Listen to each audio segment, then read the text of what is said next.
All black ang Katniel, denim jackets naman ang Kim C at black and white with shades naman ang Lizkin. Matching ang outfits ng mga love team sa kanilang mga biyahe ngayong weekend.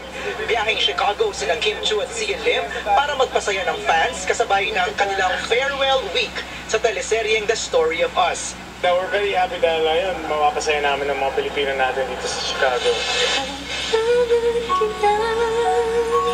Excited na silang makapagbigay ng magandang finale sa kwento ni Tin at McCoy.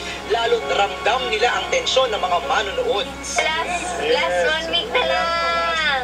We have the last week para sa Story of Us. And sana wag silang bibitiw dahil kung akala nila yun lang yung story, meron pa dito sa last 5 days, marami pang mangyayari. Dito pa lang sa airport sa Manila, di na magkamayaw ang mga fans ni Liza Soberano at Enrique Hill. Puntang Europe ang dalawa bilang bahagi ng Dolce Amore World Tour. Magkakaroon ng show ang Lizkin sa Yorkshire, England at Germany. Magsushoot din sila ng ilang eksena para sa Dolce Amore sa Milan, Italy.